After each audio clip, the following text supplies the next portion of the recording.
If you've never had a Wednesday morning at the Brownstone on West 35th Street, you've missed an education in how routine can be both sacred and exhausting. The Orchids get their 2 hours from 9 to 11, during which the world waits outside our door, and if it won't wait, it gets told to step back and try again later. Between 11 and lunch, Wolfe gets his beer and newspaper while I handle the mail, phone calls, and whatever complications the city decides to deliver. Fritz gets the kitchen, and God help anyone who thinks Fritz Brenner's domain is a place you can wander into without consequences. On this particular Wednesday, we were running like clockwork until the doorbell rang at 10:47. Fritz was at the stove, whisking something that gleamed copper in the morning light. He glanced at me without pausing his rhythm. "Archie?" "On it." I headed for the front door, swung it open, and found myself face to face with a linen hamper and a stream of apologies from a harried man in a grey delivery cap. "Mr. Goodwin, we have you down for a Wednesday pickup. Our regular driver called in sick, and I'm still learning the route." "Congratulations on your geography," I said. "What's the occasion?" "Laundry service, professional kitchen linens. You've got account number." He fumbled with his clipboard. "Fritz," I called. Fritz appeared in the hallway, whisk still in hand, which told me our morning schedule had just become a casualty. I lifted the hamper lid and found a stack of heavy canvas aprons topped with a white envelope containing an invoice. The delivery address read, Nero Wolfe, 918 West 35th St. Account, 24:1. "We don't have a laundry account," I informed the driver. "We handle everything in-house." "That's what the manifest says," he insisted, showing me his paperwork. Fritz stepped closer and examined one of the aprons with the reverence he usually reserved for prime cuts of beef. His face darkened. "This is not ours. The cut is wrong, and—" He lifted it to his nose and frowned deeper. "It has been mistreated." "Mistreated how?" I asked. "Someone has cooked badly in this apron. Burnt onions, caramelized sugar, vinegar, and something bitter I do not recognize." The apron Fritz held wasn't just wrinkled. It bore a dark, stiff stain across the front that had the rusty brown color of old pennies. It wasn't neat, and it definitely wasn't accidental. "Don't leave yet," I told the driver, then looked at Fritz. "You said bitter. Anything else?" Fritz closed his eyes and inhaled with professional concentration. Something herbal. Medicinal, perhaps. Not from any spice I stock. I took the apron and the invoice into the office. If there was going to be an audience for mysterious laundry, I preferred the most discriminating one available. At 11 o'clock sharp, the elevator descended, and Wolfe emerged from the plant rooms, bringing his daily quota of orchid-induced serenity to his oversized chair behind the desk. He settled his bulk, reached for the bell pull to summon Fritz, then noticed the apron draped over the red leather chair. "What is that doing here?" he asked, as if I'd brought in a stray dog. "Your Wednesday laundry, apparently. Someone opened an account in your name and sent us a souvenir from what looks like a kitchen brawl. Fritz detected burnt onions, sugar, vinegar, and something bitter he doesn't stock." Wolfe's expression suggested I had personally offended his digestive system. "We do not patronize laundry services. Remove it." "Before I do, maybe you'd like to give it the full treatment. Fritz smelled something unusual, and your nose is considerably more educated than mine. He doesn't leave his chair for olfactory investigations, so I brought the garment within range." Wolfe leaned forward, closed his eyes, and the room fell silent except for the distant murmur of the delivery driver's radio in the hallway. After a long moment, he opened his eyes. Not merely bitter, fenugreek, the blue variety, dried and ground. His gaze sharpened. "The caramel is indeed cooked sugar deglazed with vinegar, onion as a base. The stain pattern suggests someone wearing this apron was pressed against something, or someone pressed against them. Pressed how? Embraced, shoved, or used as a shield. There's no blood, though the fabric may have been washed aggressively. He paused. Why was this delivered here? Excellent question. The driver's holding for his dispatcher, but I suspect we're about to get more interesting visitors. I examined the apron more carefully and found what Wolfe's sharp eyes had probably already spotted. A small card stitched into the hem with orange thread. There's something sewn in here. I worked the card free. It was cut from heavy stock, about the size of a business card. On one side, a single word in careful handwriting, Celandine. On the other, the number 3. Celandine, Wolfe repeated thoughtfully. He pressed the bell for Fritz. Fritz appeared, having abandoned his whisk entirely. Yes, sir. Have you heard of a restaurant called Celandine? Indeed. It opened 6 months ago on 10th Avenue. The chef is Czech, Anton Kral. He specializes in reductions and sauces. They sent me an invitation to a preview for culinary professionals. I declined. Why? The invitation mentioned influencers, Fritz said with the distaste he usually reserved for overcooked vegetables. Wolfe winced visibly. The chef's full name? Anton Kral. He wears aprons like this one, heavy canvas supplied by his financial backers. I held up the card. So we have a Celandine apron with a Celandine card and the number 3. Could be a table number, could be 3 o'clock, could be 3 of anything. Or, Wolfe said, reaching for the telephone, it could be an invitation. He dialed information, got the restaurant's number, and called. This is Nero Wolfe. I require information about a laundry delivery. He waited, then continued when someone answered. This morning we received an apron bearing your establishment's name. It appears to have been sent in error. The voice on the other end was female, crisp, and carried well enough for me to hear, Who is this, please? Nero Wolfe. The apron is stained and was delivered with a card sewn into the hem. A pause, then, I'll come for it myself. 40 minutes. Bring more than empty hands, Wolfe said. The stain tells a story. I know what it tells, she replied. That's why I'm coming. After Wolfe hung up, I dismissed the delivery driver with apologies and a carbon copy of his manifest. The brownstone settled back into its routine, but I could feel the tension building like pressure in a steam pipe. So, I said, we're about to receive a visitor who knows what that stain means and went to considerable trouble to get it delivered here. Any theories? Several, Wolfe said, opening his newspaper but keeping one eye on the closet where I'd hung the apron. None of them pleasant. At exactly 38 minutes later, the doorbell rang. The woman on our stoop was perhaps 35, with dark, honey-colored hair pulled back severely and eyes that missed nothing. She wore a black coat with a belt that could double as a weapon and carried herself like someone accustomed to command. Mr. Goodwin, I'm Serena Lakatos, general manager of Celandine. I showed her into the office. She didn't waste time admiring the decor. Her attention went straight to Wolfe, then to the closet where the apron hung. Where is it? She asked. Wolfe gestured toward the closet. She opened the door, reached toward the apron, then stopped with her hand inches away. Dear God, she whispered.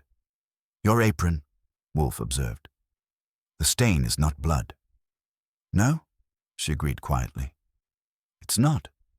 You knew what we would find. Yes. She closed the closet door and turned back to us. Mr. Wolfe, our chef is dead. The brownstone seemed to hold its breath. Dead how? Wolfe asked with the same tone he might use to inquire about the weather. The police are calling it an accident. They say he slipped, hit his head, fell. Very convenient when you don't want to investigate further. Her hands clenched at her sides. He died in our kitchen last night. They removed the body at 3 this morning. I left at 5, came back at 9, and realized this apron was missing. Why send it here? Because if I kept it at the restaurant, it would disappear. If I gave it to the police, they'd dismiss it as irrelevant. And if I kept it at home, I'd be a woman alone with evidence of murder, and no one to believe me. She looked directly at Wolfe. I couldn't think of anyone in this city more qualified to recognize when someone is trying to get away with the inconvenient. It was flattery, but the kind that hits Wolfe where he's most vulnerable. His hatred of people who think they can manipulate the truth through convenience. You expect me to do what, exactly? He asked. Look at it, smell it, ask questions, find out who really killed Anton Kral and why. She paused. You can consider it hiring you if that helps. That is presumptuous. Yes, she said simply. It is. I leaned forward. The number 3 on the card. What does it mean? If someone found that card and could read, they might think to be at a certain address in Chelsea at 3 o'clock this afternoon. To meet someone who knows what that stain really is and why it matters. That someone being me? She didn't answer directly, but her meaning was clear. Wolfe studied her for a long moment, then looked back at the closet door. Something had engaged his interest. Not just the mystery, but the principle behind it. Someone had tried to use his address as a mail drop for evidence, and that kind of presumption was exactly the sort of thing that got under his skin. You will provide Mr. Goodwin with a list, he said finally. Everyone who had contact with Mr. Kral in the 24 hours before his death. Include their relationships to him, how they can be reached, and any peculiarities you've observed. She nodded. Thank you. I haven't accepted a commission. You will, she said with quiet confidence. You're impertinent. I'm desperate. Do you want that list now? I got my notebook and she dictated, Theo Bales, sous chef. Margot Penn, primary investor. Victor Petrov, specialty food supplier. Lionel Dar, restaurant critic who dined there Monday night. And Alina Bocek, pastry chef with a talent for drama and an allergy to nuts. When she finished, she stood. 3 o'clock, 58 West 19th Street, 3rd floor. Ask for Petrov. He's expecting someone, but probably not you. After she left, I asked the obvious question. Why are you really taking this on? Because she asked nicely, or because someone used our address without permission? Wolfe closed his eyes briefly, and when he opened them, there was a glint I recognized. It isn't the woman or the restaurant. It's the presumption. Someone used an ingredient I find both economical and lazy, blue fenugreek to mask other flavors. They thought the bitterness would hide their purpose. He picked up his book. It will not. Buy a new notebook, Archie. You're going to fill it. I looked at the closet door, then at Wolfe's satisfied expression. Another case had found its way to our door, wrapped in canvas and seasoned with mystery. In the kitchen, Fritz was probably already planning how to accommodate whatever chaos was about to descend on our well-ordered world. It was going to be an interesting week. The sacred hour between 11 and lunch is supposed to be inviolate at the Brownstone, a time when Wolfe settles into his morning routine of beer, newspaper, and the gentle digestion of whatever problems the world has deposited on our doorstep. It's a period of contemplation that I've learned not to interrupt unless the building is on fire or someone is bleeding on Fritz's clean floors. Which is why I took it as a personal affront when the doorbell rang at 11:47 and kept ringing with the persistence of someone who believed persistence was a virtue rather than a character flaw. The woman on the stoop didn't look like she'd ever waited for anything in her life. Tall, with ash-blonde hair that had been professionally tamed and eyes the color of winter mornings. She wore a coat that probably cost more than most people's cars and carried herself like someone accustomed to having doors opened before she reached them. I'm here about an apron, she announced without preamble. Congratulations, I said. The laundromat is 6 blocks east. She gave me a look that could have flash-frozen a martini. My name is Margot Penn. I own Celandine, and I believe Serena Lakatos brought you something that belongs to me. I stepped aside and gestured her into the office, where Wolfe sat behind his desk like a mountain that had decided to read the financial pages. He glanced up as we entered, took in Margot Penn's expensive tailoring and militant posture, and returned to his newspaper with the air of a man who had seen it all before. "Miss Penn," he said without looking up, "you have business?" "I have a theft to correct." She didn't sit until I indicated the red leather chair, and even then she perched on the edge as if she might need to spring into action. A kitchen apron belonging to my restaurant was removed without authorization. Ms. Lakatos has involved you in what should be a simple matter of property recovery. Simple matters, Wolfe observed, turning a page, rarely require the services of a detective. They do when the person who took it is spreading rumors about murder. Margot's hands were folded in her lap, but I could see the tension in her knuckles. Anton Crowell died in an accident. The police have confirmed it. If Serena is suggesting otherwise, it's because she's always needed drama to feel important. Drama doesn't sew cards into apron hems, I pointed out, or arrange mysterious deliveries. Her head turned toward me with the slow precision of a gun turret. Ms. Lakatos is clever. Clever isn't the same as wise. Wolfe set down his newspaper and reached for his beer glass. "You knew Mr. Crowell well?" "I knew him professionally. He was a brilliant chef with the temperament that usually accompanies brilliance. Difficult, demanding, but capable of creating dishes that could make grown critics weep." She paused. "He was also careless with money and careless with people's feelings. Both tendencies can be dangerous in a competitive business." "Dangerous enough to get him killed?"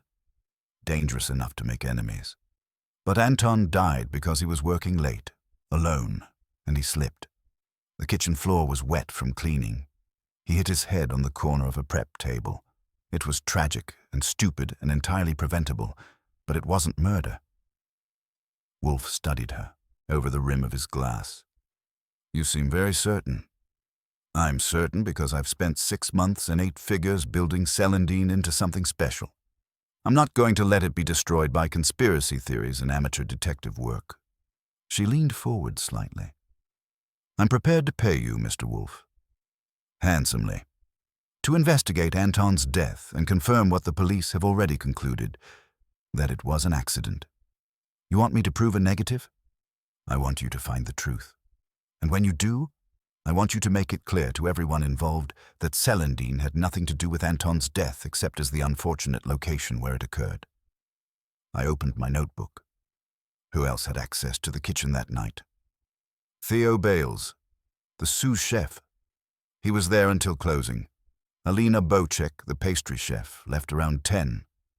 Viktor Petrov, our specialty supplier, had made a delivery earlier in the evening. Serena was managing the front of house. She ticked off names with the precision of someone who kept detailed records.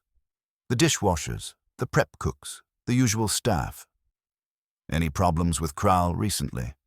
Arguments, complaints, threats?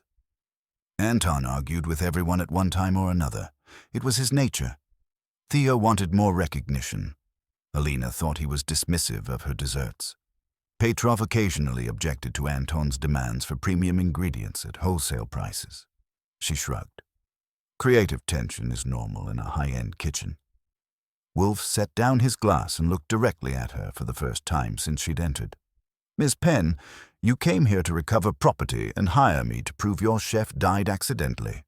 These are contradictory objectives. Are they? If the apron is merely property, why does it matter what conclusions I reach? If my investigation is important, why do you care about retrieving the apron?" He leaned back in his chair. "You cannot have both certainty and ignorance." For the first time since she'd arrived, Margot Penn looked uncertain. "The apron it's evidence of nothing except that Anton was messy in the kitchen. But in the wrong hands, it could be misinterpreted." Whose hands would those be? Anyone looking to sensationalize a tragedy. Restaurant critics, gossip columnists, competitors who'd love to see Celandine fail. She stood abruptly. "I'll pay you $5,000 to investigate Anton's death and confirm the police findings. That's more than most people see in a year." "It is indeed," Wolfe agreed. "Mr. Goodwin will be in touch if we decide to accept your commission."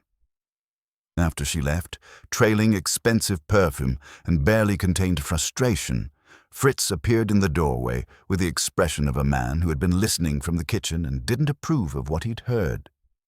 "Lunch," he announced, which in Fritz's vocabulary covered everything from "the world is ending" to "the soufflé is ready." We ate in silence. Fritz's magnificent onion soup, followed by duck breast with a sauce that could have negotiated peace treaties, while Wolfe pondered the morning's developments. It wasn't until coffee that he finally spoke. "Miss Penn knows more than she's telling, and less than she thinks. The apron troubles her because she understands its significance, but she doesn't know what story it tells. And Serena knows what story it tells, but doesn't understand its significance." He glanced at the clock. "At 3 o'clock, you will meet Mr. Petrov. Show him the card, not the apron. Observe his reaction carefully. Any particular reason I shouldn't mention our morning visitor?" "Several. Ms. Penn believes she can control the narrative by controlling the evidence. Mr. Petrov may have different ideas about control." He picked up his book. "Take your notebook. And Archie." "Yes? If he offers you anything to eat, decline politely. Suppliers who court favor with food are usually hiding something that would spoil your appetite." I checked my watch. 2:15. Time enough to walk to Chelsea and arrive precisely on schedule, the way Wolfe preferred his appointments. I retrieved the card from the safe, leaving the apron in its steel sanctuary, and headed for the door. "If anyone else shows up claiming ownership of kitchen equipment," I called back, "tell them we're closed for inventory." Wolfe's grunt followed me into the hallway, where Fritz was already preparing for the afternoon's potential chaos, with the resigned efficiency of a man who had learned that detective work was hard on both schedules and silverware. The street was bright with autumn sunshine, and somewhere in Chelsea, Victor Petrov was waiting with answers he probably didn't know he had. The walk to Chelsea gave me time to think about aprons, mysterious cards, and the kind of people who use laundry services as mail drops. 58 West 19th Street turned out to be a converted warehouse wearing a fresh coat of respectability, the kind of building where small businesses set up shop and pray the rent doesn't go up before they turn a profit. The elevator had an out-of-order sign that looked like it had been there since the Coolidge administration, so I took the stairs. By the second landing, I could smell something that made my nose sit up and take notice. Coriander, cardamom, and about 15 other spices I couldn't identify but wanted to meet personally. By the third floor, the air was thick enough to chew. The warehouse office. V. Petrov, Specialty Provisions, was etched in modest lettering on frosted glass, the kind of door that suggested serious business conducted without fanfare. I pushed it open and found myself in a space that was part warehouse, part laboratory, and part shrine to ingredients most people couldn't pronounce. Shelves climbed the walls like library stacks, loaded with bottles, jars, tins, and sacks that looked like they'd been collected from every corner of the globe where people took their food seriously. The man who stood up from behind a scarred metal desk had the build of someone who'd spent years lifting things heavier than paperwork. His hair was going gray at the temples. His hands were the kind you get from honest work, and his eyes carried the wariness of someone who'd learned that unexpected visitors usually brought complications. "You're not who I expected," he said in an accent that had started somewhere near Moscow and settled into Brooklyn. "Victor Petrov. I'm Archie Goodwin. I believe someone told you to expect a visitor at 3 o'clock. I showed him the card with Celandine, written in careful script and the number 3 on the reverse. His reaction was worth the walk. His eyes went from the card at my face and back to the card, and I could practically hear the gears turning. "Where did you get this?" "From an apron that was delivered to my employer this morning. The apron had stains that told an interesting story, and this cord was sewn into the hem." He gestured toward a chair that looked like it had been salvaged from a steamship. "Sit. Please, your employer. He would be." Nero Wolfe. That stopped him cold. He settled back into his own chair with the careful movements of a man who just realized he was in deeper water than he'd planned to swim in. The detective. Among other things, he has strong opinions about food that occasionally intersect with his opinions about crime. The midnight delivery? Petrov opened a desk drawer and pulled out a manila envelope. I was told someone would come asking questions. I was told to answer them honestly. He slid a paper across the desk. This is why. It was a photocopy of a delivery invoice, itemized and time-stamped in the methodical way of a man who'd learned that details matter. One line was circled in red ink. 0:47 a.m. Delivery, blue fenugreek, 200 gr. Verjuice, 1L. Aged vinegar, 1. Signature, A. Krall. You delivered to Celandine after midnight? I asked. I didn't. I was home, asleep. But my driver, Stars, is a night person. He got a call from Chef Anton around 11:30. Very urgent. Said he was working on a reduction that had gone wrong, needed help fixing it. Petrov's fingers drummed against the desk. Anton asked specifically for blue fenugreek. 3 weeks ago, he'd asked me what my grandmother used when sugar caramelized too far.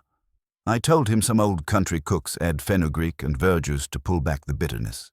He wasn't interested then. But he was interested at 11:30 Tuesday night. Desperate, more like. Stars says he handed the crate through the back door of the restaurant. The man wore a heavy canvas apron, didn't turn on the lights. Signed A. Krall, and smelled like onions and vinegar. I studied the invoice more carefully. Stars saw his face? No. But everyone knew Anton. He was hard to miss. Tall, loud, always gesturing with his hands. Petrov shrugged. Stars didn't question it. It was cash, and Stars likes cash. The blue fenugreek mystery. About that fenugreek, I said. You mentioned he ordered it 3 weeks ago. Petrov nodded, reaching for a small tin from a shelf behind his desk. Large quantity, very specific grade. Blue fenugreek is bitter, mainly used in Middle Eastern cooking. Not common in French kitchens. He set the tin between us. What made it unusual was that Anton paid cash. He never paid cash, always wanted credit terms, extended payments, but for this order, he had bills in his hand before I finished writing the invoice. Did he say what he planned to do with it? Called it a special project. Very secretive. But Anton was always dramatic about his cooking.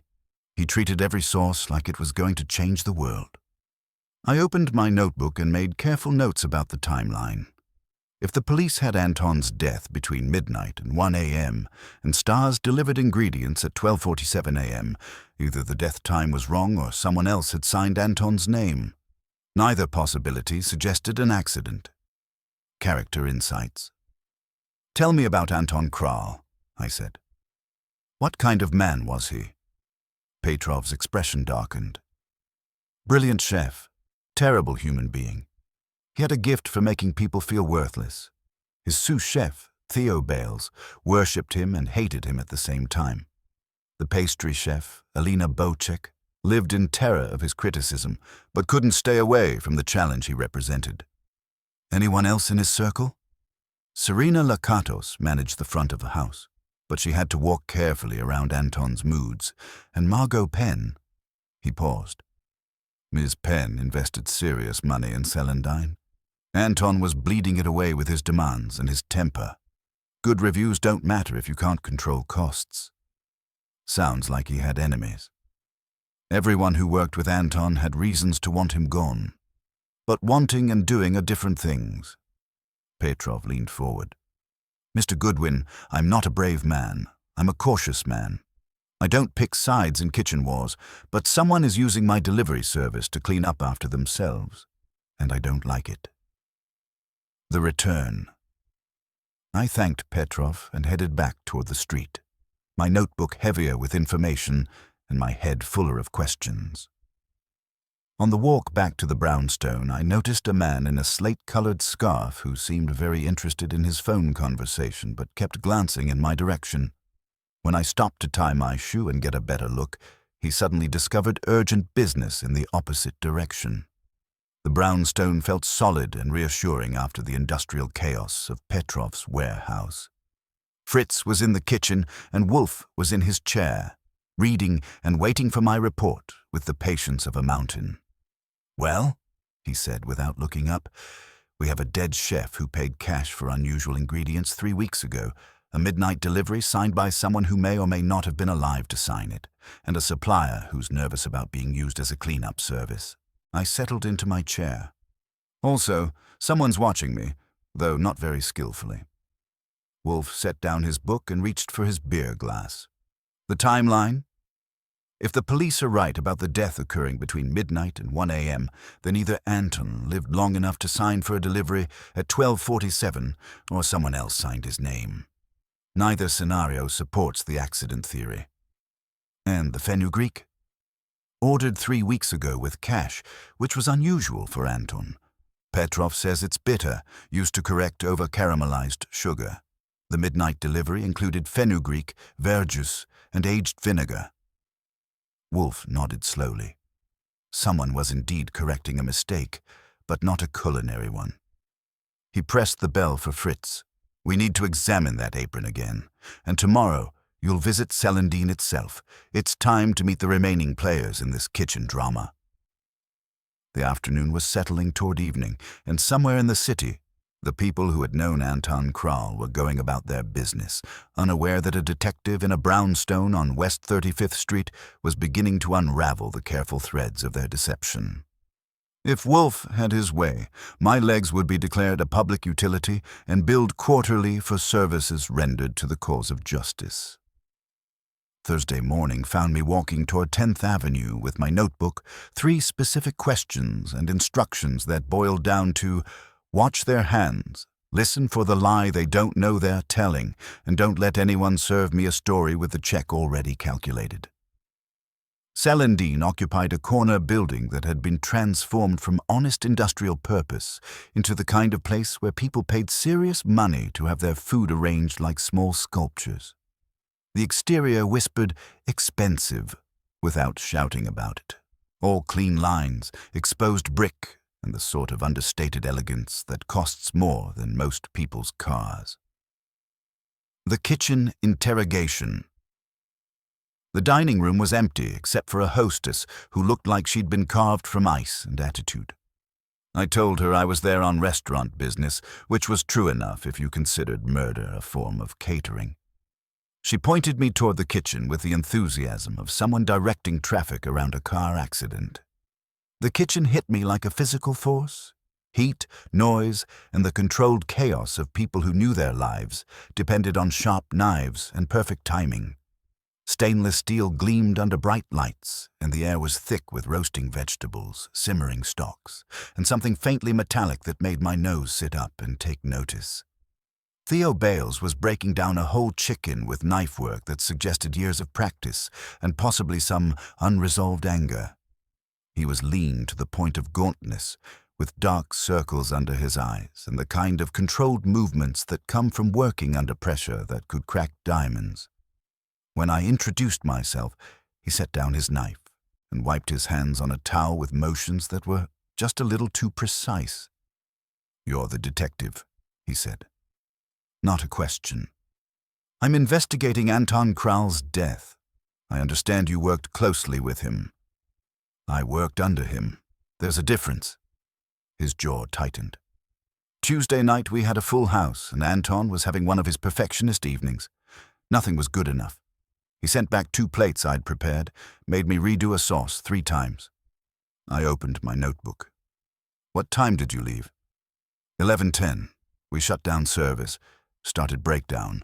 Anton told me to go home early. Said he wanted to work on something without noise." Theo picked up his knife again and resumed cutting, but the blade moved with more force than necessary. Floor wasn't wet when I left. We hadn't mopped yet. Anton liked a clean exit. He'd finish his work, then we'd sanitize everything. That contradicted Margot Penn's slippery floor theory and asked it to produce identification. "Ever see blue fenugreek in this kitchen?" He hesitated just long enough to be interesting. "Herbs come and go." "What about verjuice? Aged vinegar delivered after midnight." The knife stopped moving. "Who told you that?" "Someone who keeps invoices." "Did Anton sign for late deliveries?" "Look, Anton was working on something he called his signature reduction, Black as a priest's conscience, he said. He'd been fighting with it for weeks. Monday he thought he'd cracked it. Tuesday he was desperate. Theo's knuckles were white around the knife handle. He told me to leave because he worked better without distractions. I should have stayed. The pastry chef's precision. Alina Bocek was in the pastry section, constructing edible architecture from chocolate and spun sugar. She was small, precise, with hair pinned up in a way that suggested she didn't trust gravity and moved with the focused grace of someone who worked with ingredients that don't forgive mistakes. When I approached, she set down her tools and gave me her full attention with theatrical flair. "You're investigating Anton's death," she said in an accent that had started somewhere in Eastern Europe and settled into professional precision. Good. The police asked 3 questions and decided they had their answer. What questions should they have asked? Why Anton was working alone so late. Why he was making a reduction at midnight when we had no orders for it. Why his apron was missing. She gestured toward a row of hooks where canvas aprons hung like sleeping ghosts. Anton was particular about his apron. He never left it in the kitchen overnight. I noticed a bottle of verjuice on her station that was more empty than its neighbors. "You use verjuice in pastry?" "For my apricot and green almond sorbet. It balances the sweetness." She followed my gaze to the bottle. I came back Tuesday night around 12:20 to get my phone from the blast chiller. The kitchen lights were off, but there was a glow from the stove. I smelled something burnt and bitter, like bad syrup and medicine. I saw movement, maybe a shoulder in an apron, but I didn't stay. I have severe nut allergies. She touched an EpiPen on her shelf with devotion. Anton knew this, but he teased me about it. Said suffering made food better. The technical evidence.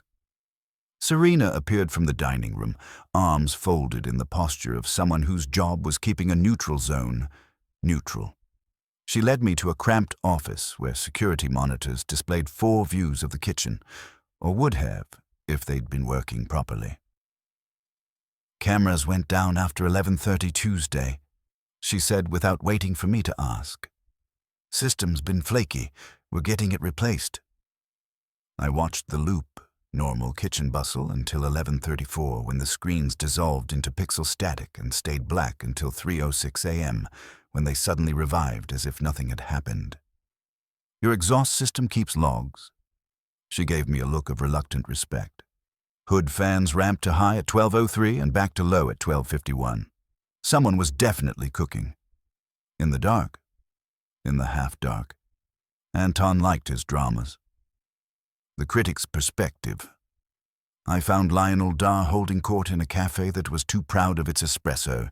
He had the kind of face critics develop from years of tasting other people's ambitions. Sardonic cheeks and a mouth made for qualifying praise. "You're here about Anton," he said, stirring nothing into his cup.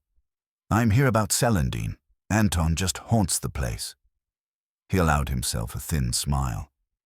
"Haunting is almost better than hosting. I dined Monday night.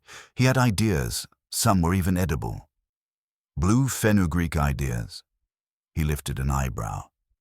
"Someone's been shopping in unusual aisles. Tuesday I got 5 voicemails from Anton. Lionel, you didn't get it. Lionel, you didn't taste it right. Lionel, come back Wednesday and I will show you the sauce that will stain your conscience." He had poetry for vinegar.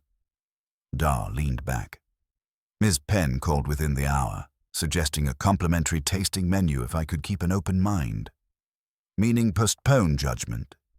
Meaning give them time to make their arithmetic look like cuisine. My draft wasn't unkind, Mr. Goodwin. It was precise. Precision can ruin people who aren't prepared for it. The return journey. By the time I reached the street, dusk was filing its majority claim on the day. The man in the slate-colored scarf was back, driving a sedan with Queen's plates that started with QJX. He was getting better at not being obvious, but not better enough. I made a mental note to give Saul Panzer the full license number. Back at the brownstone, Fritz let me in with his usual inspection for unsanitary tracking. Wolfe was in his chair, The orchids finished with him and the evening beer begun. "Well," he said, "your accident is shedding skin faster than a snake in summer. Theo says the floor wasn't wet when he left. Alina came back at 12:20 and smelled bitter medicine cooking in the dark. Cameras suffered convenient blindness from 11:30 to 3:06. Hood fans spiked right after midnight. Lionel got 5 desperate calls from Anton, promising redemption through reduction." I settled into my chair. "And our slate scarf friend is back with Queen's plates."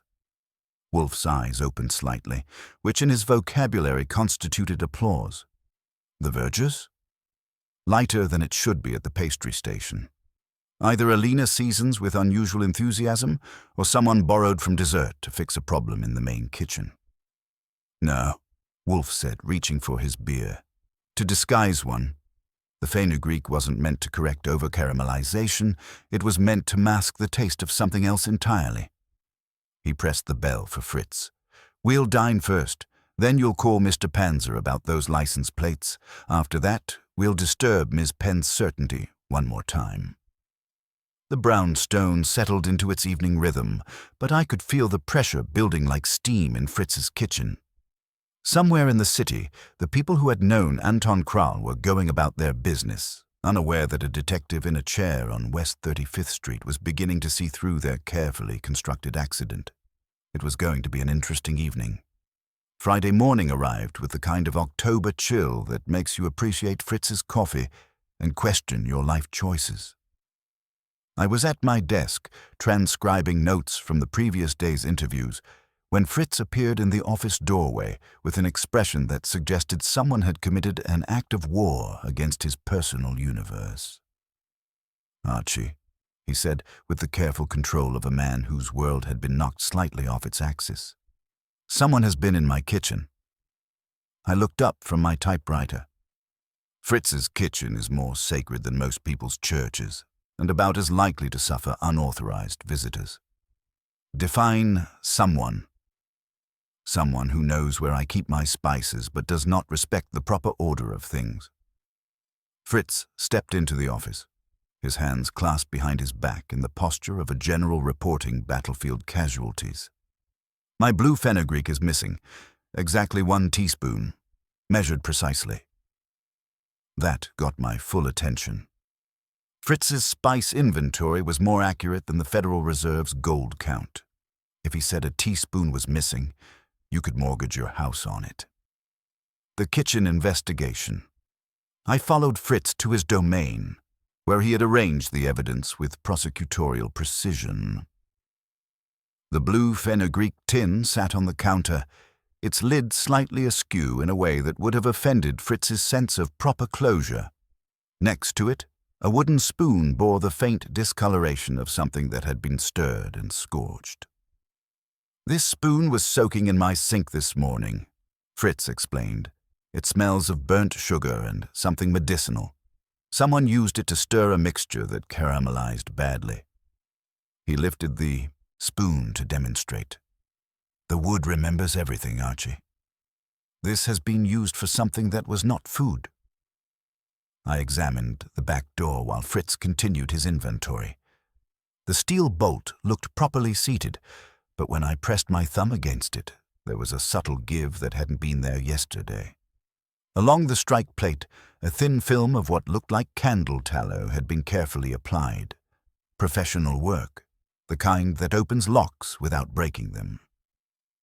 "Fritz," I called, "when did you last use that spoon?"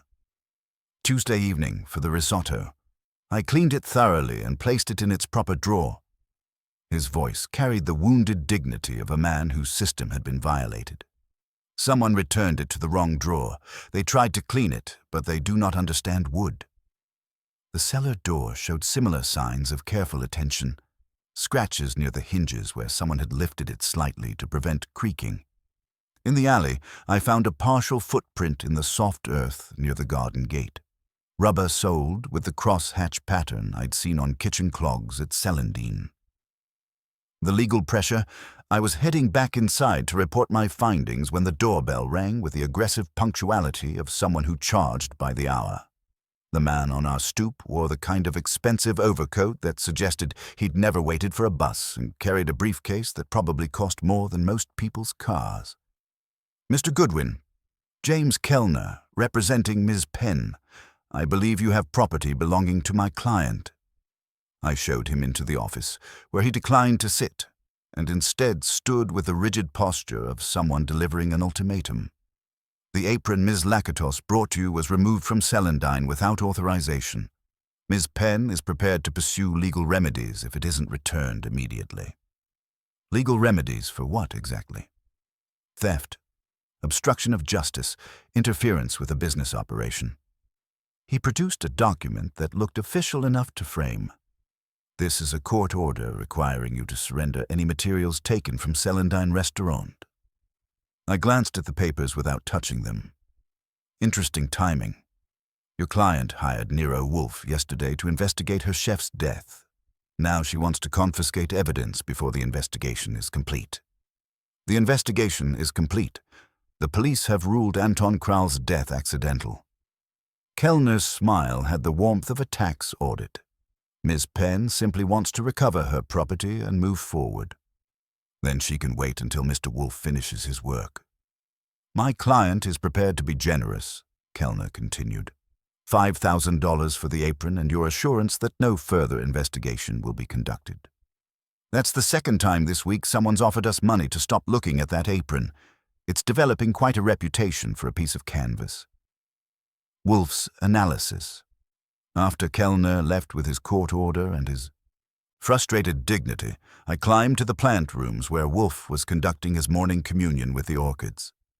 The warm, humid air was thick with the smell of earth and growing things, a sharp contrast to the burnt sugar medicinal odor that had invaded Fritz's kitchen.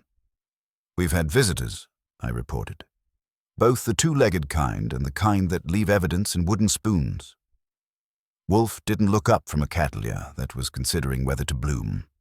"Fritz's kitchen?" Someone with professional skills used his spoon to stir something that burned. They also borrowed exactly 1 teaspoon of blue fenugreek and left behind traces of whatever they were cooking. I paused. "Kellner showed up 20 minutes later with a court order and a $5,000 offer to forget we ever saw that apron." That got Wolfe's attention.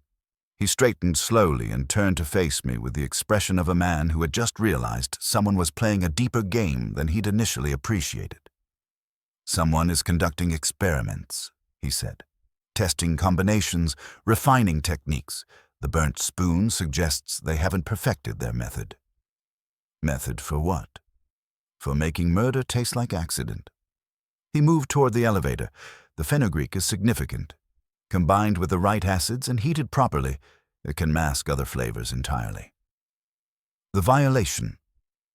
Back in the office, Wolfe settled into his chair with the deliberate movements of a man marshalling his thoughts for battle. I gave him the complete report. The tallow on the back door, the lifted cellar door, the kitchen clog print in the alley, and Fritz's precise inventory of the missing spice. "They took nothing we need and left more than they intended," Wolfe said finally. "Their presumption grows. That makes you happy. It makes me employed. It also makes me understand the stakes." He pressed the bell for Fritz. "Someone has been using kitchens, ours, Celandine's, possibly others, to perfect a technique. Our visitor wasn't looking for the apron. He was confirming that we understand its significance."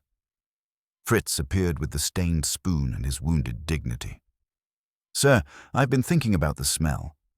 Medicinal but not pharmaceutical. Herbal but not culinary.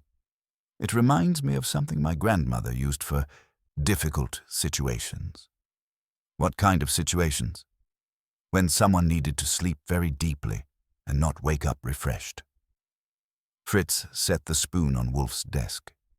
"There are plants that cause heart problems, breathing problems. Mixed with food and properly masked, they can look like natural death." Wolfe examined the spoon with the concentration he usually reserved for rare orchids. "Someone has been perfecting the art of botanical murder, using kitchens as laboratories and chefs as unwitting assistants." He looked up at me. "The trespass tells us 3 things. They know we have evidence, they're confident enough to enter our home, and they're desperate, enough to take considerable risks. The response. "Call Saul Panzer," Wolfe continued.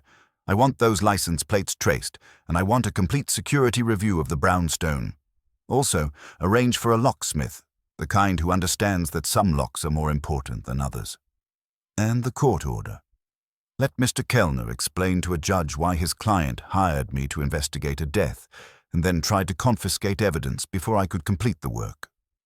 Wolfe's eyes held the glint I recognized as dangerous satisfaction. Someone has made this personal by violating Fritz's kitchen. That was unwise. The afternoon was settling toward evening, and somewhere in the city, someone was probably cleaning another wooden spoon and calculating their next move.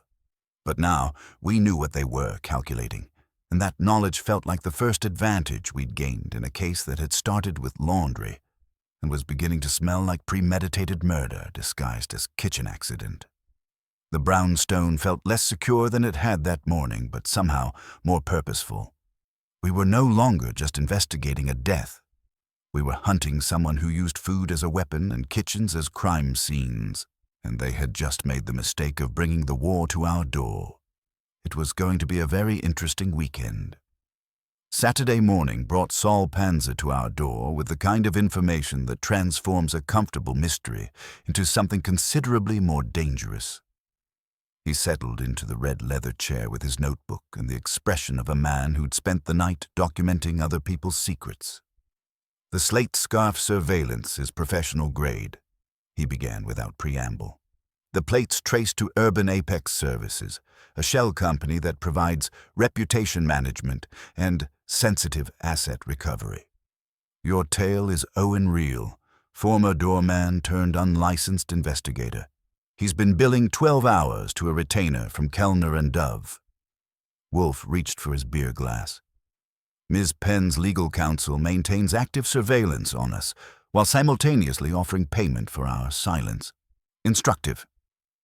"Gets more interesting," Saul continued. "Reel met with someone matching Alina Bocek's description Thursday night." She handed him an envelope. He gave her a nod. "Also, Fred Durkin reports that Petrov's warehouse was hit last night. Professional job, very selective." The warehouse violation. I called Petrov, who answered on the first ring with the voice of a man who'd been waiting for bad news to find his phone number. "They took the original midnight delivery invoice," he said without waiting for my question. "Left the copy. Also took Stas's dashcam memory card and 2 tins from my specialty shelf. Blue fenugreek and dried celandine. Cash register untouched, rare spices worth thousands left alone. They knew exactly what they wanted." "Anyone see them?" "Building super," says a man with a clipboard and a fire inspector's badge. "No. Inspection was scheduled." Petrov's voice carried the weight of a man who'd learned that his careful neutrality hadn't protected him. "Mr. Goodwin, Stas has bruises on his wrists. Someone wanted to make sure he couldn't identify the midnight customer." Fritz's discovery. After I hung up, Fritz appeared in the doorway with an expression that suggested our morning revelations were just the opening act. "Archie, someone has been in the cellar." We followed him downstairs to his wine storage, where Fritz's organizational system had been violated with surgical precision. Bottles had been moved just enough to access spaces behind them, dust patterns disturbed in ways that would be invisible to anyone except Fritz. "They were looking for something specific," Fritz explained, pointing to a small cavity in the brick wall behind the displaced 47 Bordeaux. "This space was sealed when I arrived here 20 years ago. Someone opened it last night." The cavity was empty now, but fresh scratches around the mortar suggested something had been pried loose recently. Whatever our midnight visitor had been seeking, they'd found it. Inspector Kramer's pressure. The doorbell's aggressive chiming announced Inspector Kramer's arrival with his usual subtlety. He stomped into the office, carrying a court order and enough irritation to power a small city. "Goodwin." He took one look at Wolfe, lounging with his book, and got red around the ears. "You've got evidence that belongs in my office, not your safe." "If you mean the apron," I said, "you're late to the party." Ms. Penn's lawyer already took a swing. Kramer showed me official paper bearing a judge's signature. Don't try me on this. You're impeding a homicide investigation. Homicide? Wolfe didn't look up from his book. Yesterday it was an accident. Yesterday I hadn't heard about midnight deliveries signed by dead men, or break-ins at suppliers, or mysterious aprons with chemistry experiments baked into the fabric. Kramer bit down on his cigar. The lab found traces of something that isn't caramel and vinegar. That got Wolfe's attention. He set down his book and gestured toward the safe. You may examine it here. You may not remove it until I am satisfied it won't be misplaced in your evidence room. I brought the apron and Fritz appeared with a tray, because Fritz believed in proper presentation even for police evidence. Kramer studied the stains with the expression of a man who'd seen too many crime scenes to be surprised by much. Lab says there's blue fenugreek mixed in with the caramel, he said. Also something called verjuice and vinegar, old enough to vote. Question is, what were they trying to hide? The bitterness of celandine, Wolfe said calmly.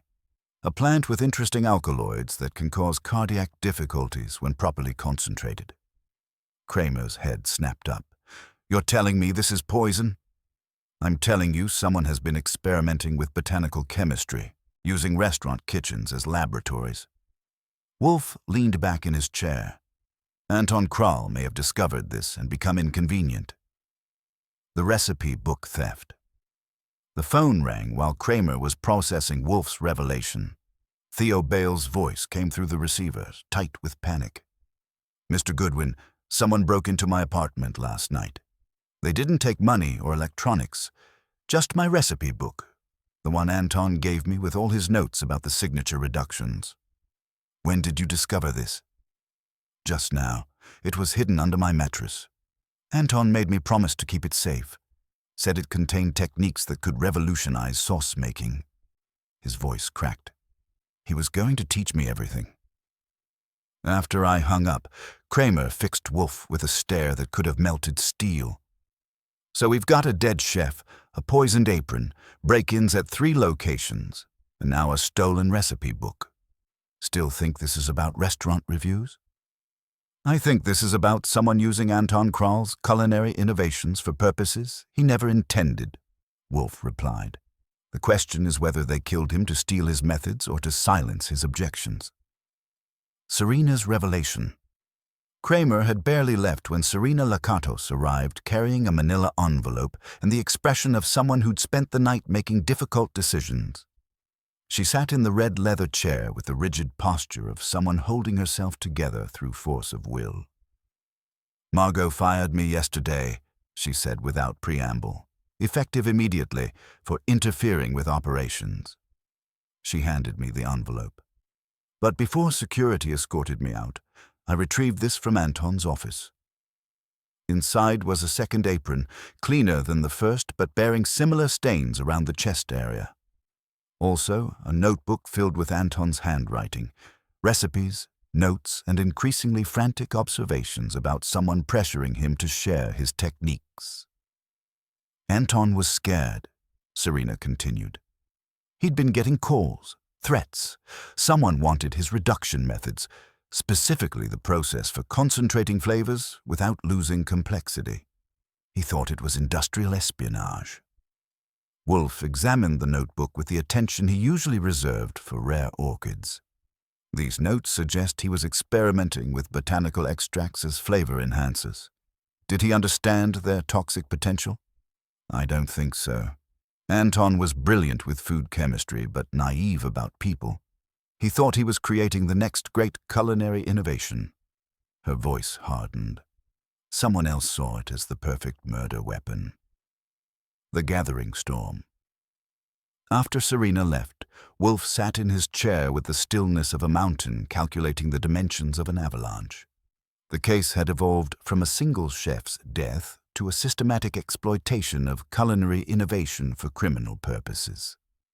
The pattern is clear, he said finally.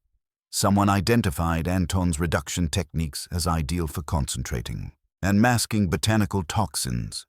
They either convinced him to cooperate or decided his cooperation was unnecessary. So they killed him and stole his methods. They killed him because he was becoming suspicious and tried to steal his methods. The break-ins, the recipe book theft, the missing invoices, all attempts to acquire or destroy evidence of their experiments. Saul appeared in the doorway with additional surveillance reports. Real's been busy. He's visited Celandine twice, Petrov's warehouse, and the building where Dar has his office. Professional reconnaissance, preparing for something. Wolfe pressed the bell for Fritz. We need to accelerate our timeline. Call everyone, Ms. Penn, Mr. Bales, Ms. Bocek, Mr. Petrov, Mr. Dar. Tell them I'm prepared to discuss Anton Kral's death and the theft of his culinary innovations. Tomorrow evening, 8 o'clock. All of them in the same room? All of them. Someone in that group has been using restaurant kitchens to perfect murder disguised as culinary accident. It's time to serve them the consequences. The brownstone settled into the quiet before a storm. Somewhere in the city, a killer was probably cleaning another wooden spoon and calculating their next move. But now we knew what they were calculating, and tomorrow evening they'd discover that their carefully constructed deception was about to be served back to them with interest. It was going to be a very interesting dinner party. Sunday morning found Wolfe in the orchestration mode that transforms our brownstone from a peaceful sanctuary into the command center of a precision operation. When he shifts from contemplation to action, the change is subtle but unmistakable, like watching a mountain decide to relocate itself through pure force of will. Strategic communications. The first phase involved what Wolfe calls seeding the garden, planting specific pieces of information with different people and watching to see where they sprouted. He started with the telephone, making calls with the methodical precision of a chess master moving pieces into position. Lon Cohen at the Gazette received the first call. Wolfe doesn't court journalists. He feeds them carefully measured portions of truth and lets their professional instincts do the rest. At 8 o'clock this evening, he told Lon, I will convene interested parties regarding the death of Chef Anton Kral and certain irregularities in the handling of culinary intellectual property. The phrase culinary intellectual property was pure Wolfe, accurate, intriguing, and guaranteed to raise questions that would reach the right ears. Inspector Kramer got a more direct approach. 8 sharp, Wolfe informed him. Bring your patience and your handcuffs. You'll need both. Kramer's grunt suggested he understood the implications. The individual invitations were crafted with surgical precision, each containing what Wolfe calls a canary seed, a specific detail that, if repeated elsewhere, would identify the source. To Margot Penn, the matter of proprietary reductions and their applications will be resolved. To Theo Bales, what Anton entrusted will be accounted for. To Alina Bocek, the source of the medicinal bitterness will be identified. Each message carried enough specificity to make the recipient uncomfortable and enough ambiguity to prevent them from preparing adequate defenses. Surveillance network deployment. Saul Panzer received his assignments with the calm efficiency of a general deploying troops. I want to know who they call, where they go, and who comes to them, Wolfe instructed. No interference. Observation only. Let them make their moves while we document the patterns. Fred Durkin took position outside Theo's building. Ori Cather stationed himself where he could monitor the restaurant district's gossip networks, and Saul maintained his watch on Owen Reel, our persistent shadow. The network would capture the ripple effects of our invitations, revealing the hidden connections between our suspects. Within 2 hours, the surveillance began paying dividends. Saul reported that Alina had met with Reel again, passing him a small envelope before disappearing into a Polish delicatessen. Fred observed Margot Penn visiting Theo's building, a brief encounter that involved the exchange of what appeared to be documents. Ori noted that Lionel Darr had torn up what looked like a restaurant review after receiving a phone call from someone with a steely voice. Psychological pressure tests. While the surveillance network gathered intelligence, I conducted what Wolfe termed field experiments, carefully designed tests to reveal knowledge, guilt, or fear through controlled provocation. My first stop was Margot Penn's penthouse. I carried a small package containing a rare edition of Brilla Savarin's The Physiology of Taste and delivered it with a message that would have made a diplomat proud.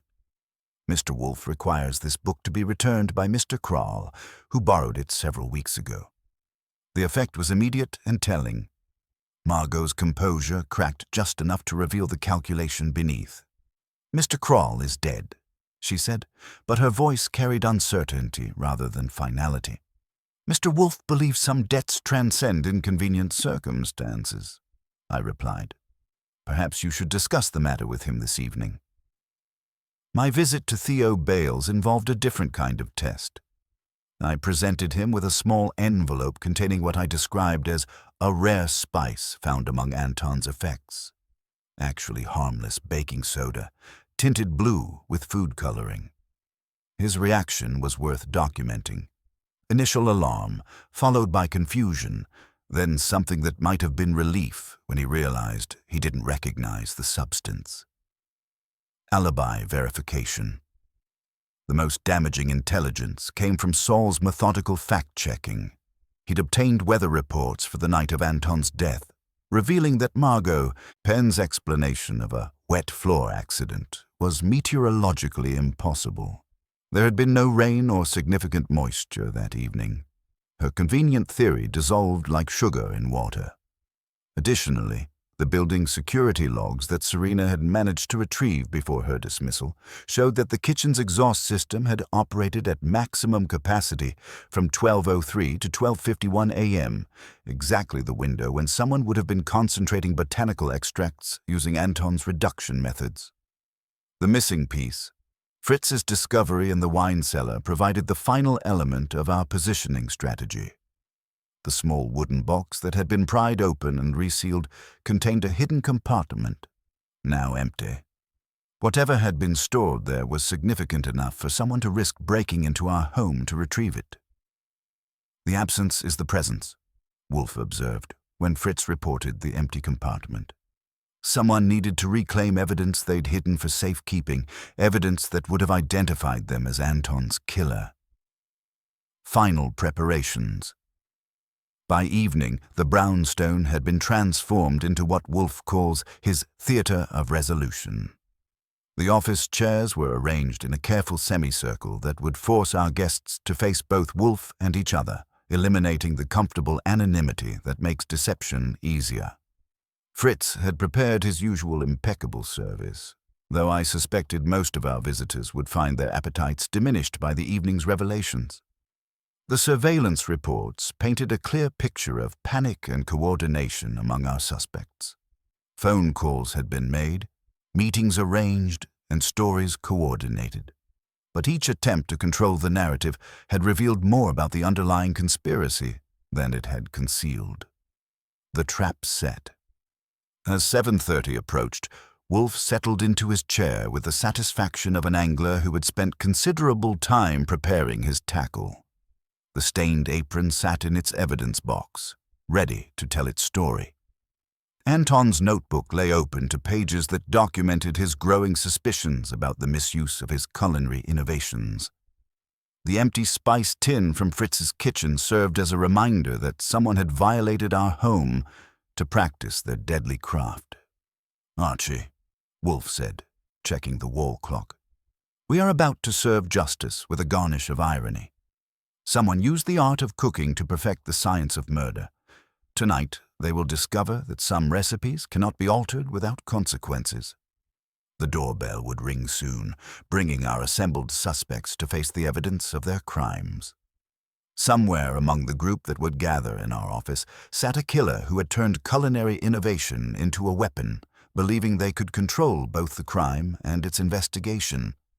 They were about to learn that Nero Wolfe's appetite for justice was considerably more refined than their taste for murder. The brownstone held its breath, waiting for the evening's performance to begin. In the kitchen, Fritz put the finishing touches on what might be our guests' last meal as free citizens. On the street, Saul maintained his watch, ready to prevent any sudden departures.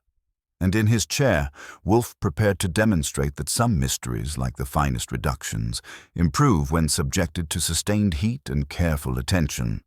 It was going to be a memorable dinner party. If you've never witnessed the transformation of Nero Wolfe's office from a sanctuary of civilized discourse into a courtroom where justice wears evening clothes, you've missed an education in how truth can be served with the precision of a 7-course meal. At 8 o'clock precisely, our doorbell began its evening's work, summoning the cast of characters who would rather have been anywhere else in the 5 boroughs. The reluctant assembly. Margot Penn arrived first, wrapped in a black coat that could have been mourning attire or battle armor, depending on your perspective on the evening's likely outcome. She chose the chair farthest from Wolfe's desk and settled with the rigid composure of a general preparing for siege warfare. Her eyes catalogued exits and calculated distances with the efficiency of someone who understood that retreat might become necessary. Theo Bales followed, his nervous energy radiating like heat from Fritz's kitchen stove. Fresh knife cuts marked his hands, the kind that come from distraction rather than professional carelessness, and his gaze kept returning to the evidence box containing the stained apron as if it might suddenly announce his guilt to the assembled company. He took the chair nearest the door, ready for flight if his nerve failed. Alina Bocek entered, carrying her EpiPen like a talisman and wearing the brittle composure of someone who had spent considerable time rehearsing her performance. She settled into the middle chair with theatrical grace, but her fingers drummed against her purse with the rhythm of suppressed anxiety that no amount of acting could entirely conceal. Viktor Petrov arrived with the cautious movements of a man who had learned that neutrality provided no protection against other people's crimes. His usually confident demeanor had been replaced by the wariness of someone who understood he'd been used as an unwitting accomplice in something considerably darker than specialty food distribution. He chose the chair closest to where Inspector Kramer would stand, perhaps hoping proximity to authority might provide some protection. Lionel Darr swept in with his usual theatrical flair, treating the entrance as if he were attending a premiere rather than a murder investigation. His critic's eye took in the assembled group with obvious relish. Here was a story that would write itself, provided he survived to tell it. He claimed the remaining chair with the satisfaction of someone who expected to be entertained by other people's discomfort. The official presence. Inspector Kramer arrived with Sergeant Stebbins, both men carrying the grim satisfaction of cops who had finally been proven right about their suspicions. Kramer positioned himself near the wall where he could observe everyone simultaneously, his hand resting near his service weapon and his expression suggesting he was prepared for the evening to become considerably more exciting than a dinner party. The unlit cigar between his teeth served as a barometer of his patience, which appeared to be running low. Serena Lakatos entered last, fired but unbroken, carrying a folder clutched to her chest like evidence of her vindication.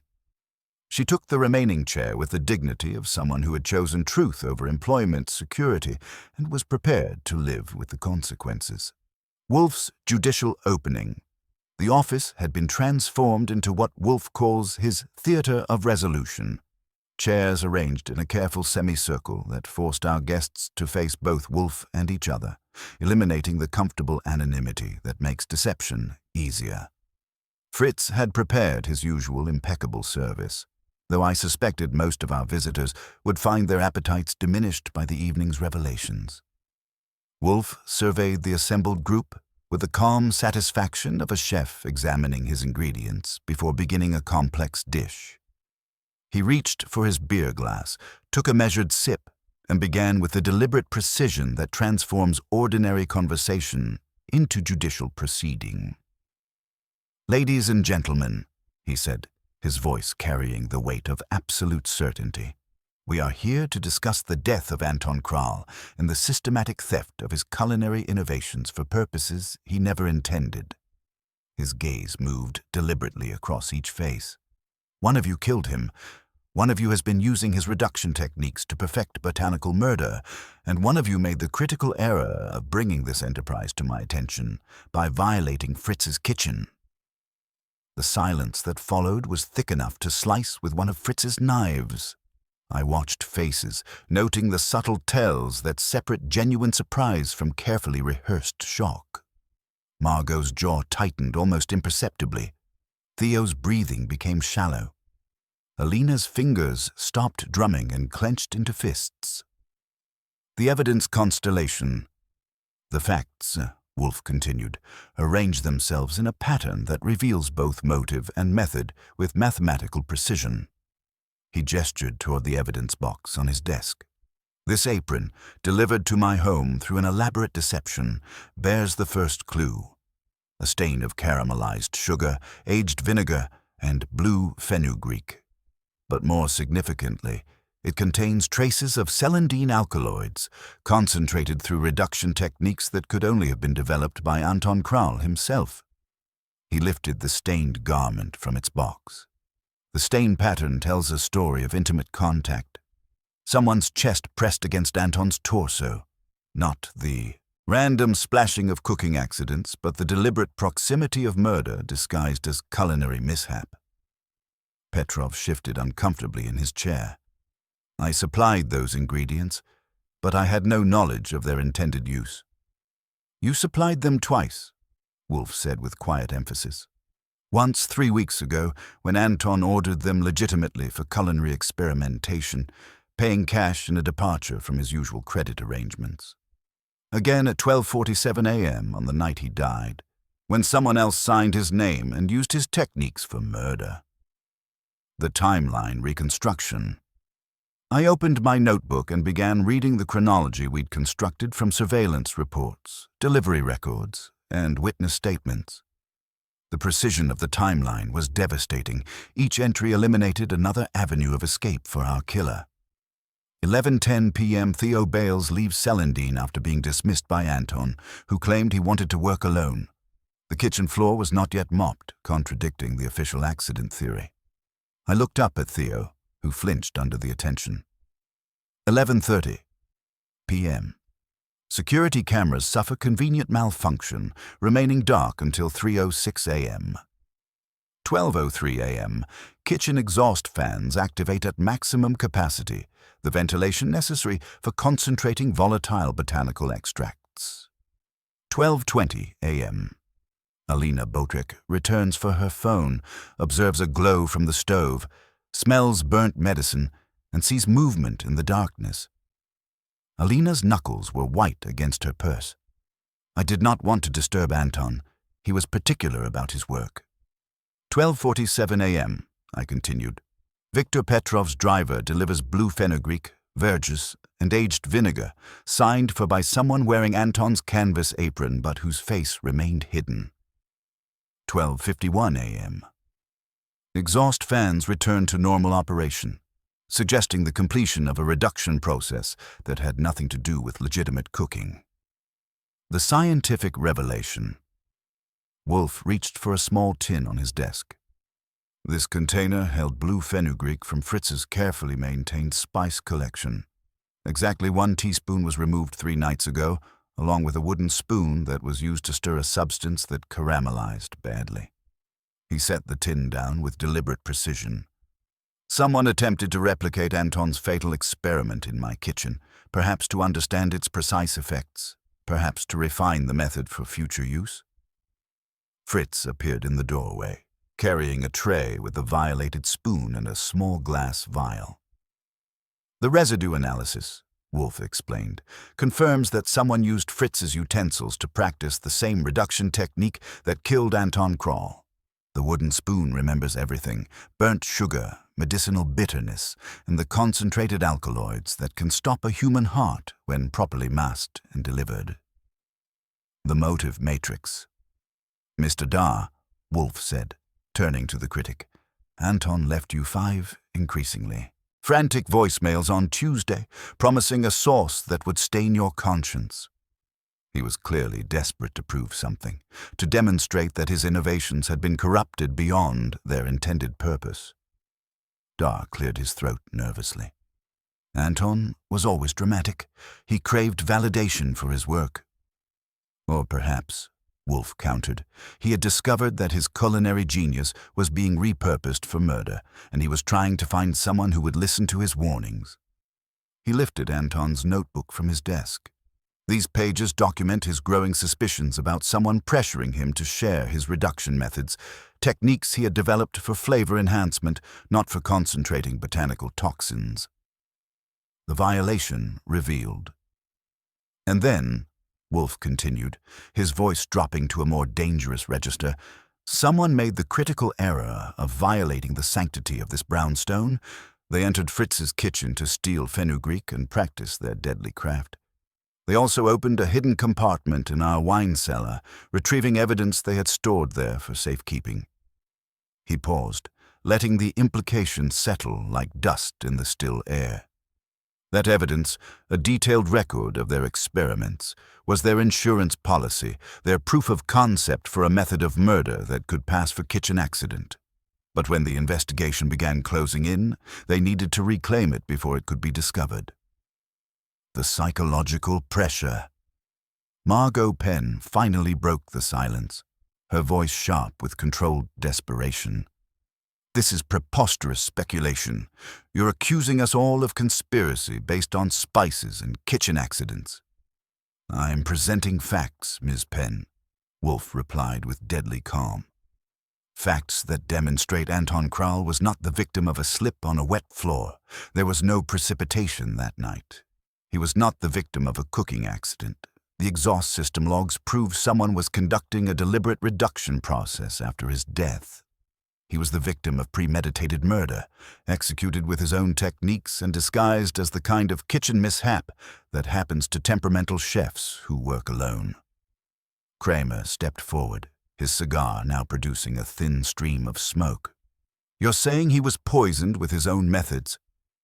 I'm saying, Wolfe corrected with precision, that someone used Anton's revolutionary reduction techniques to concentrate celandine alkaloids into a lethal dose, masked the bitter taste with familiar flavors, and delivered it in a way that would mimic natural cardiac failure.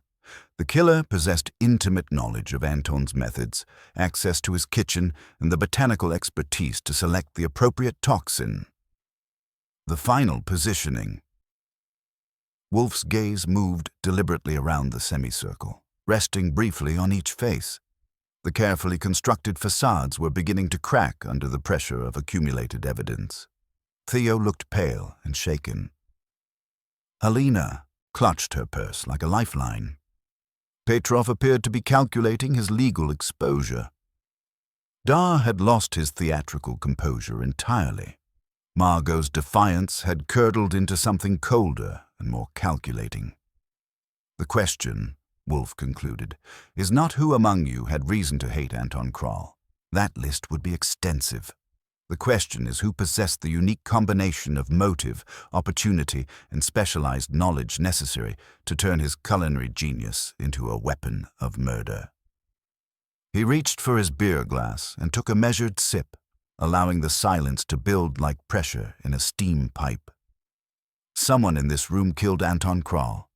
Someone in this room has been perfecting the art of botanical murder using restaurant kitchens as laboratories, and someone in this room made the fatal mistake of bringing their experiments into my home. The office fell silent with the weight of impending revelation. The stage was set, the evidence presented, the psychological pressure applied with surgical precision. All that remained was for Wolfe to identify the killer and demonstrate exactly how they had transformed the art of cooking into the science of murder. The evening's main course was about to be served, and it would be a dish none of our guests would ever forget. The silence in Wolfe's office had weight, the kind that settles over a room when everyone understands that comfortable illusions are about to be stripped away with surgical precision. I've watched Wolfe conduct these final revelations before, and the transformation never fails to impress me. He doesn't grandstand or indulge in theatrical flourishes. He simply arranges facts with the methodical care of Fritz preparing a perfect sauce reduction until truth becomes as undeniable as the law of gravity. The scientific foundation. Wolfe reached for a small botanical specimen on his desk, handling it with the same reverence he usually reserved for rare orchids. Celandine, Chelidonium majus, is a member of the poppy family, common in European gardens and valued in traditional herbal medicine. In therapeutic doses, it aids digestion and treats minor ailments. In concentrated doses, its alkaloids cause cardiac arrhythmia that closely mimics natural heart failure. He set the plant down with deliberate precision. The alkaloids are intensely bitter, requiring considerable culinary skill to mask in food preparation. However, Mr. Crowell's revolutionary reduction techniques could concentrate these compounds to lethal potency, while his flavor-masking innovations could hide their bitterness beneath familiar tastes. Caramelized sugar, aged vinegar, the earthy notes of blue fenugreek. The room remained silent, but I could see the understanding dawning on several faces. Kramer's cigar had stopped producing smoke, which meant he was holding his breath. The expertise analysis. Consider the specialized knowledge required for this crime, Wolfe continued, his voice carrying the weight of absolute certainty. First, botanical toxicology sufficient to select celandine and understand its lethal dosage. Second, advanced culinary chemistry to concentrate the active compounds without destroying their potency. Third, professional kitchen skills to execute the reduction process under time pressure. Fourth, intimate knowledge of Anton's personality and habits to predict his reactions. I consulted my notebook, adding the biographical details we'd assembled. Alina Bocek trained in traditional European pastry methods in Prague, where botanical flavoring agents are still commonly used. Her grandmother was a village herbalist who treated digestive ailments with plant-based preparations. Ms. Bocek carries an EpiPen for severe nut allergies. She understands better than most people how quickly beneficial substances become lethal when dosages change. Alina's theatrical composure began showing cracks, like sugarwork exposed to humidity. My medical condition and family background don't make me a murderer. No, Wolfe agreed quietly. But they provided the foundation. Your condition made you acutely aware of how food can become poison. Your heritage gave you the botanical knowledge. Your professional training provided access to Anton's reduction techniques. Your position at Celandine gave you opportunity. The motive, reconstruction. Wolfe lifted a folder from his desk. Performance reviews Serena had retrieved before her dismissal. Anton Krall was not merely your colleague, Ms. Bocek. He was your professional tormentor. These documents record systematic humiliation disguised as constructive criticism. Lacks imagination. Technically competent but creatively sterile. Better suited to production baking than artistic pastry. Serena leaned forward slightly. Anton seemed to take particular pleasure in undermining Alina's confidence. He'd taste her desserts in front of customers and suggest improvements that were really public insults. He held her career hostage to his moods. More than professional cruelty, Wolfe observed. Personal vindictiveness that threatened Ms. Bocek's livelihood and psychological well-being. In the competitive culinary world, Anton's continued disparagement would have eventually destroyed her reputation and career prospects. The method reconstruction. I stood and moved to the evidence display, removing items as I reconstructed the timeline with courtroom precision. Tuesday evening, after Theo Bales was dismissed at 11:10, Anton remained alone in the kitchen, obsessed with perfecting what he called his signature reduction. This provided the perfect opportunity.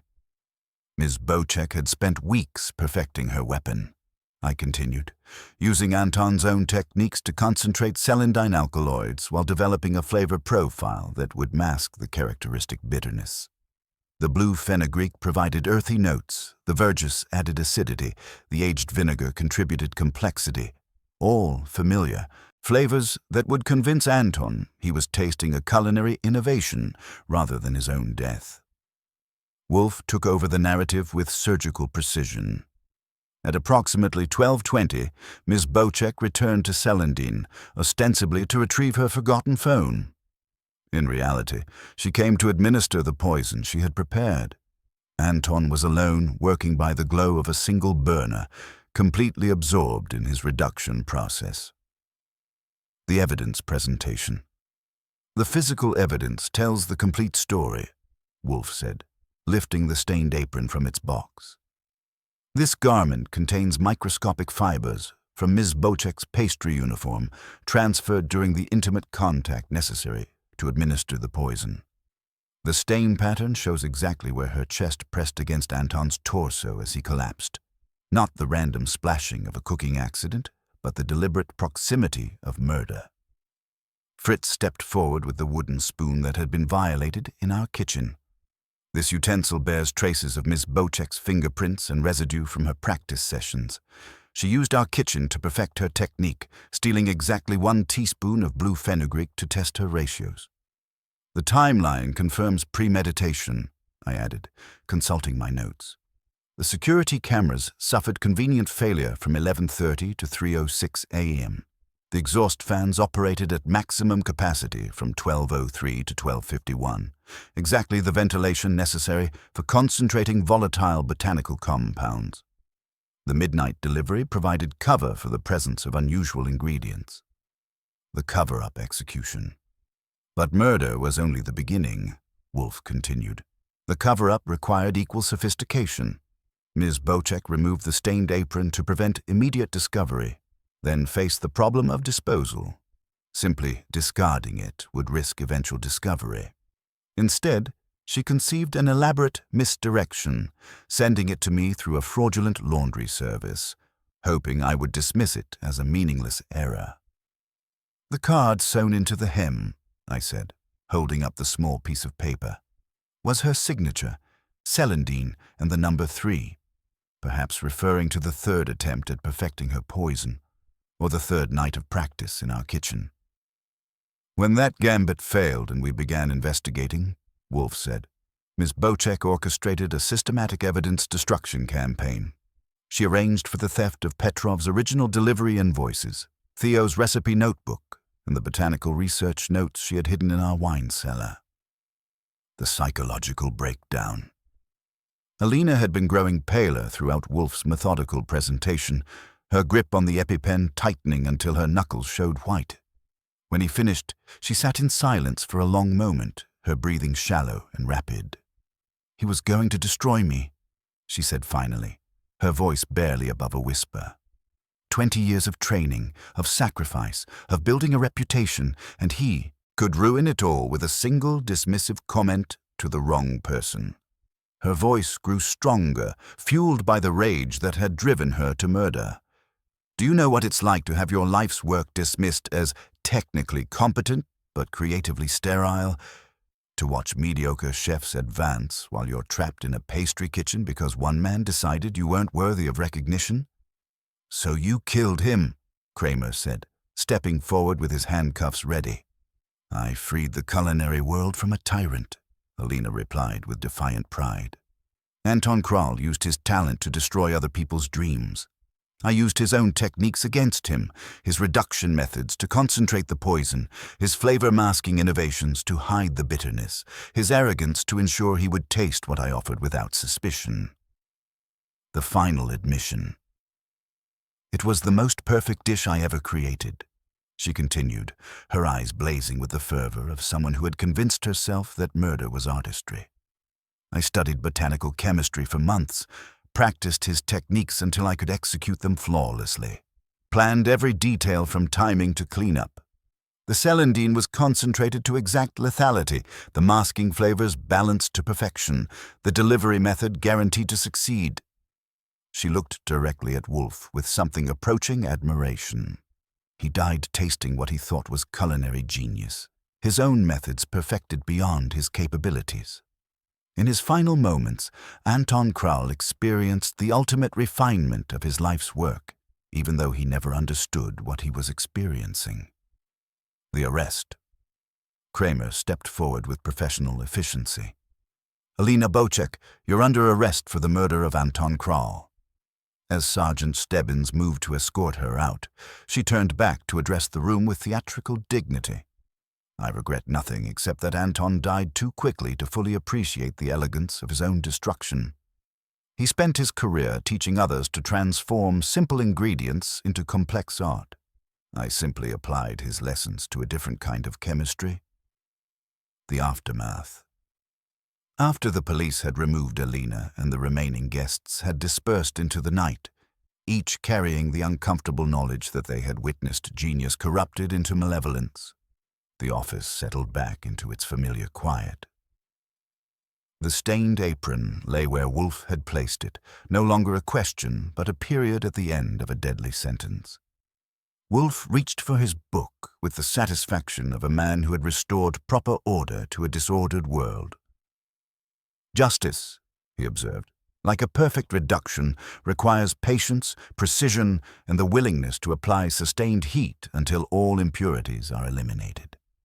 Fritz appeared with a tray bearing beer for Wolfe and coffee for me, along with the satisfied expression of a man whose kitchen had been avenged. "Dinner will be ready in 30 minutes, he announced. "I have prepared something simple and honest. No reductions, no exotic spices, no botanical experiments. Just good ingredients treated with respect." "Perfect," I said, settling into my chair with the notebook that would eventually become the official record of how a pastry chef's botanical heritage had combined with a tyrannical chef's culinary innovations to create the most sophisticated murder weapon I'd ever encountered. Outside, the city continued its eternal dance of ambition and appetite, unaware that one of its most dangerous practitioners had just been removed from the kitchen. In the brownstone on West 35th Street, order had been restored, justice had been served, and dinner was about to be presented without a trace of deadly artistry. It had been a very educational week in the intersection of food and felony. The brownstone does something particular after one of Wolfe's revelations, a kind of settling that you can feel in the woodwork, like a deep breath being released after holding it too long. The chairs slide back to their familiar positions. Fritz begins the ritual collection of glassware, and the pressure that's been building all evening eases out through the very walls. By 10:30, the office had returned to its natural state, but with the added satisfaction that comes from having restored order to a deliberately disordered world. The official resolution. The morning papers treated the story with the kind of fascinated horror that restaurant murders usually receive in a city where violence and fine dining occasionally intersect. Lon Cohen had managed his usual miracle of getting most of the facts right while keeping our names where they belonged, between the lines. The headline in the Gazette read, "Pastry Chef Poisons Rival with Botanical Reduction," which would have made Anton Krall appreciate the irony if he'd lived to read it. Inspector Kramer called it 10:15 with the satisfied tone of a man whose paperwork was finally making sense.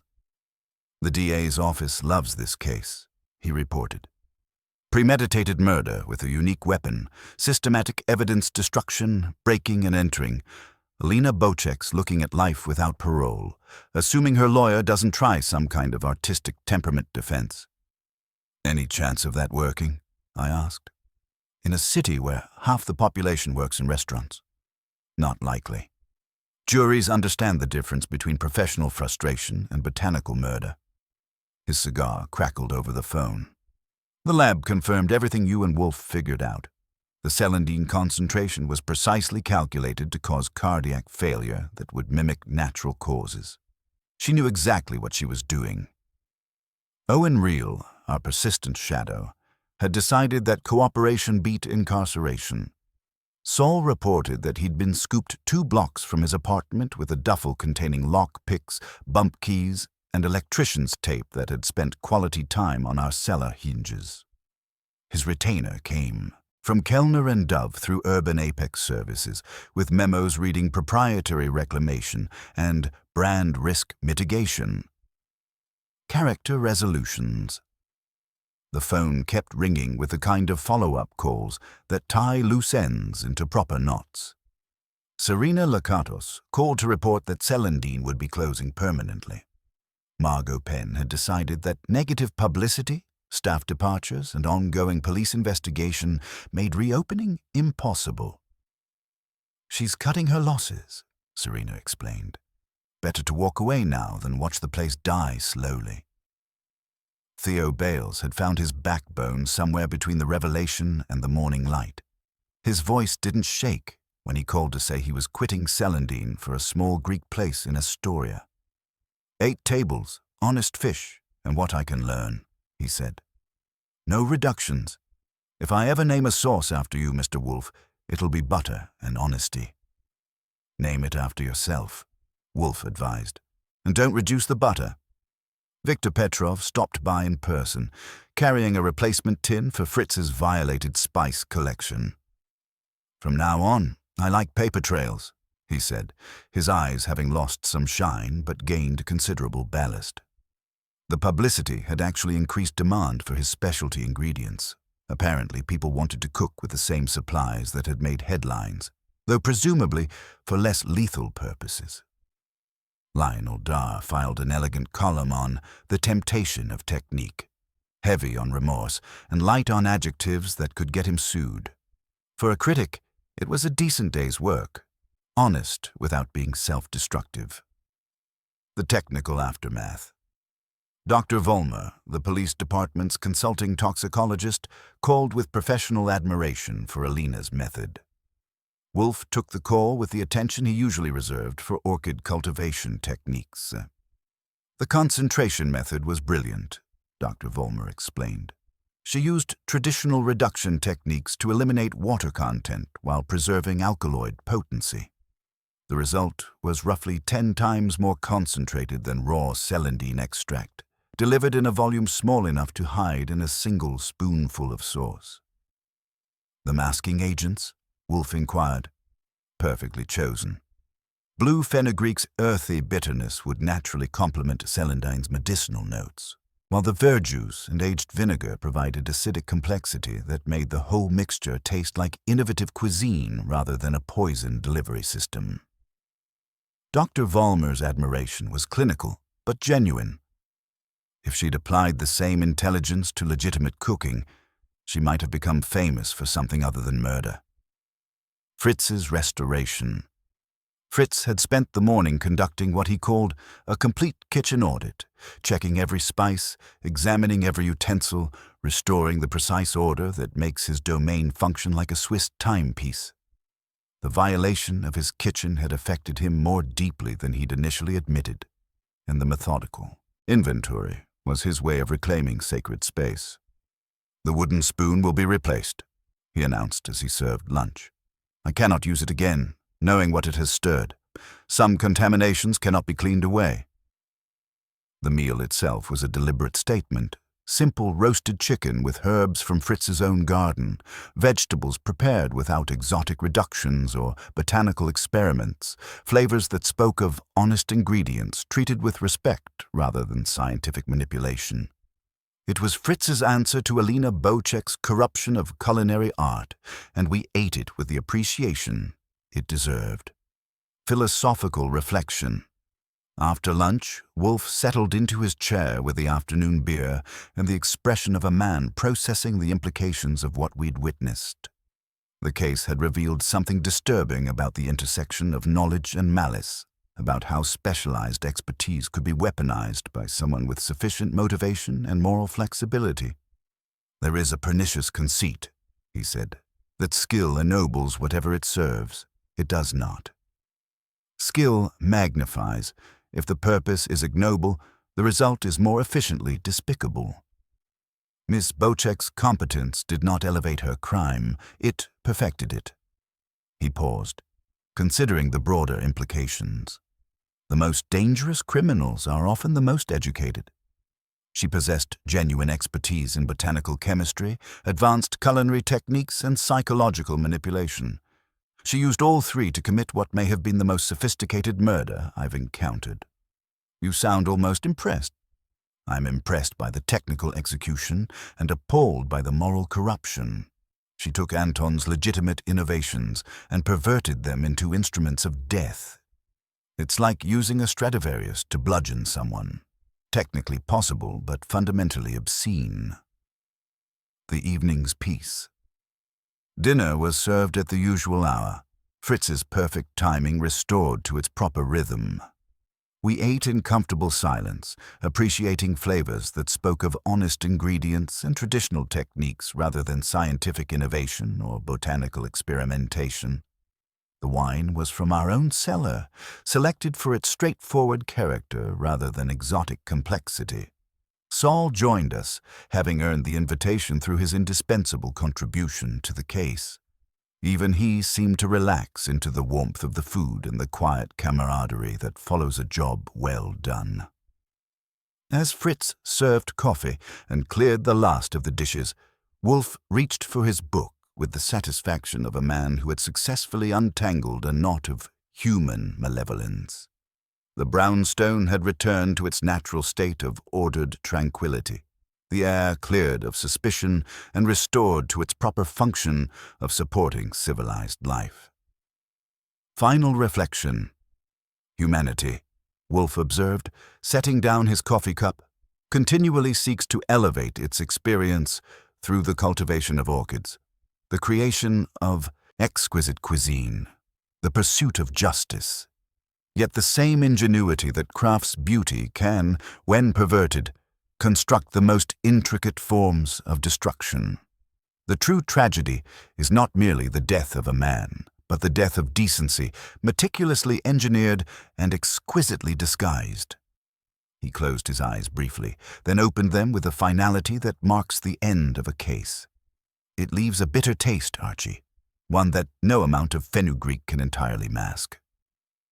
At least we identified the bitterness, I said, instead of just swallowing it whole. Wolfe grunted his agreement and returned to his book. Outside, the city continued its eternal dance of ambition and appetite, its restaurants serving meals that contained nothing more dangerous than the usual risks of urban dining. In the brownstone on West 35th Street, order had been restored, justice had been served, and dinner had been consumed without a trace of deadly artistry. The case of the murder that stained the Apron was closed, filed away with the other mysteries that had found their resolution in Nero Wolfe's office. The lessons it taught about the corruption of expertise and the dangerous intersection of knowledge and malice would remain, adding another layer to our understanding of how far people will go when professional pride becomes personal vendetta.